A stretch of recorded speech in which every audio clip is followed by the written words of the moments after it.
In the vast, often incomprehensible universe, there lies a quaint little theory known as the Copenhagen interpretation.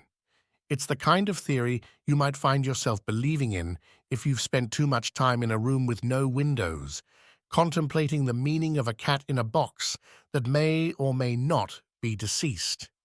This interpretation, beloved by quantum mechanics enthusiasts who enjoy a good paradox with their morning coffee, posits a reality so bafflingly dependent on observation that one might wonder if the moon ceases to exist when they're not looking at it. Now, let's not be too harsh.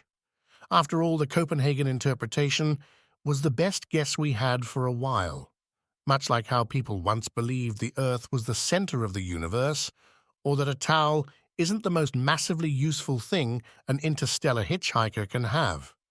It served a purpose, like a placeholder in a galactic-sized crossword puzzle waiting for the right word to come along.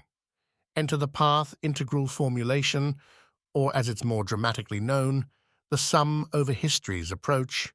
This interpretation, conceived by the esteemed physicist Richard Feynman, doesn't just tiptoe around a single history, oh no. It boldly takes every possible path in every possible universe into account. Imagine, if you will, a universe where you didn't have just one regrettable haircut in your teenage years, but all of them, simultaneously. That's the kind of comprehensive outlook the path integral formulation has. The Copenhagen interpretation treats quantum mechanics like a choose-your-own-adventure book where the act of reading, or observing, determines the plot. It's as if the universe doesn't dare to make a move until you cast your eyes upon it, like a cosmic game of red light, green light.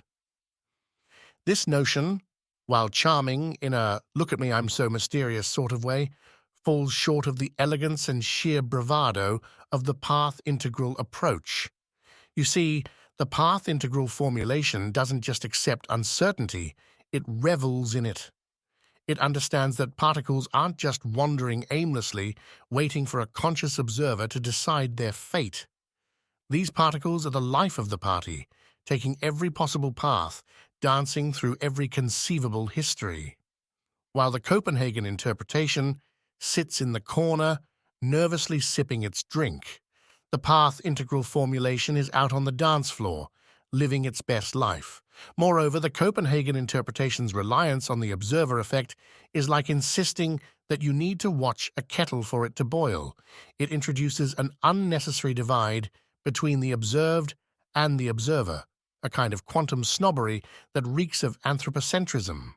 It suggests that particles, those fundamental bits of our universe, are somehow beholden to our whimsical observations, waiting with bated breath for us to decide their reality.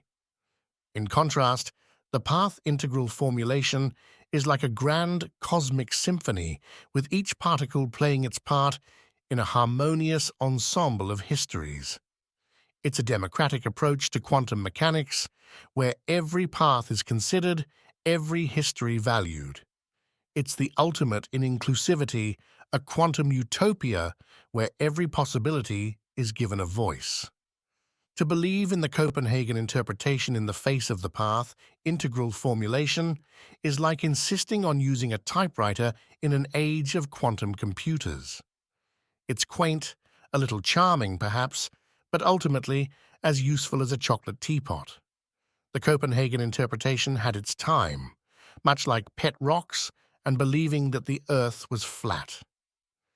In summary, while the Copenhagen interpretation huddles in the safety of its observer-dependent reality, the path integral formulation boldly explores the vast, extravagant landscape of quantum mechanics.